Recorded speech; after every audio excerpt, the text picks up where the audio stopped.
ছাত্রলীগের আস্তানা ভেঙে দাও, উড়িয়ে দাও।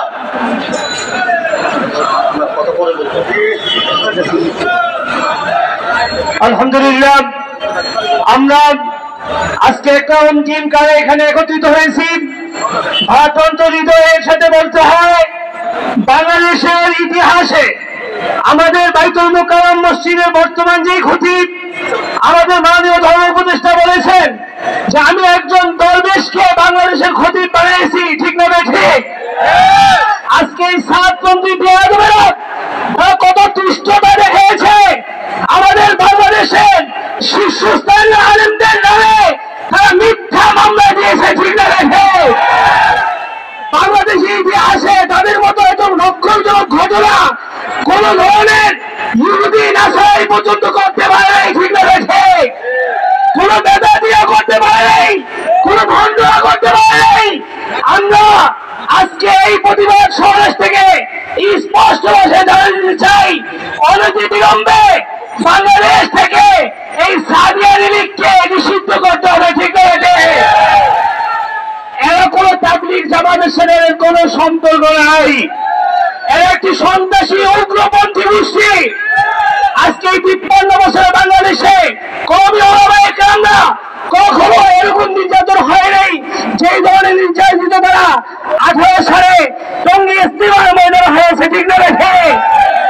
সেদিন টঙ্গী ইস্তেমায় তারা ইস্তেমার নামে জোরের নামে একটা জঙ্গি শোডাউন দেখিয়েছে, ঠিক না রেখে?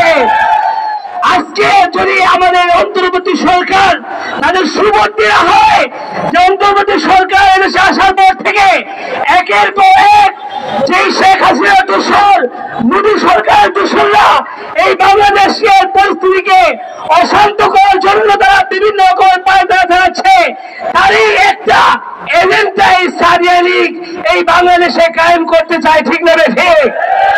তাদের কিসের তাদের তাবলীগ, কিসের তাদের টঙ্গী ইস্তেমা, কিসের তাদের আমাদের কাকরাইল মসজিদ? কোথাও বাংলাদেশের কোন স্থানে কোন মসজিদে দাওয়াত তাবলীগের নামে একটা সুসংগঠিত একটা হক্কারি দাওয়াতের নামে তাদেরকে গোখানে দাও হাতে দেওয়া হবে না, ঠিক না বেটে? তারা একটি ভণ্ড, তারা নিষিদ্ধ ঘোষিত একটি জঙ্গি সংগঠন, ঠিক না বেটে? আগামী 24 ঘন্টার মধ্যে যদি এদেরকে নিষিদ্ধ করা হয়, বাংলার টেকনাফ থেকে বেতুরিয়া পর্যন্ত, রূপসা থেকে পাটুরিয়া পর্যন্ত সকল জায়গায় আগুনের দাবানল চলবে, ঠিক না রেখে? আপনারা এখনো কালো হাত ভেঙে দাও, ঘুরিয়ে দাও, সাতপন্থীদের আস্তানা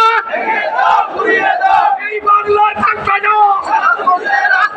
পরিশেষে আমি একটি ঘটনা বলতে চাই, আপনি অনেকে হয়তো লক্ষ্য করবেন, এই বাংলাদেশে যখন 2013 সালে 5 মে হেফাজতে একটা আন্দোলন আল্লামা আহমদ শরীফ রহমতুল্লাহ ডাক দিয়েছেন 13 দফা, সেই দিন থেকেই এই সাদিয়ানি লীগ বাংলাদেশে মাথা দিয়ে উঠেছে, ঠিক না ঠিক? আমরা লক্ষ্য করেছিলাম আমাদের কাকরাইল মসজিদ থেকে নিয়ে বাংলাদেশের প্রত্যেকটা মসজিদে এই তৌহিদ জনতাকে আশ্রয় দেওয়া হয়েছিল, কিন্তু সেই দিন কাকরাইল মসজিদে ওয়াসিফ কুরআনকার সেই আমাদের গ্রামদের সাথে বিদ্বেষ ঘটাইছে, ঠিক না ঠিক? তারা বুঝে পেয়েছে যে যখন হক্কানি ওলামায়ে কেরাম দাওয়াত তাবলীগের মেহনতের লোকেরা তৌহিদ জনতা এক থাকবে, এই দেশে আর কোন ধরনের অপতৎপরতা ইসলাম বিদ্বেষী কাজ চলবে না। এই জন্য তারা সেই 2013 সাল থেকেই উত্তর দিয়েছিল যে বাংলাদেশে কিভাবে তাবলীগের মধ্যে একটা খণ্ডন দেখানো যায়, বাংলাদেশের তাবলীগের মধ্যে কিভাবে একটা দ্বিখণ্ডিত করা যায়। আমরা এই 2024-এর স্বাধীন দেশে স্পষ্ট ভাষায় ঘোষণা দিতে চাই, বাংলাদেশের তাবলীগ যদি থাকতে হয় উলামায়ে কেরামের নেতৃত্বে, আল্লামা জুবায়ের আহমদ সাহেবের নেতৃত্বে তাবলীগই বাংলাদেশ থাকবে, ঠিক না ঠিক? কোন ধরনের ইঞ্জিনিয়ার, কোন ধরনের ডাক্তার, কোন ধরনের ভারতের প্রেসক্রিপশনে এই দেশে তাবলীগ চলবে না, ঠিক না ঠিক? আল্লাহ আমাদের সকলকেই এই তাবলীগের ষড়যন্ত্র থেকে সকলকে সচেতন থাকার তৌফিক দান করুন। আমরা তৌফিক ইল্লা বিল্লাহ। আসসালামু আলাইকুম ওয়া রাহমাতুল্লাহ। নারায়ে তাকবীর, নারায়ে তাকবীর।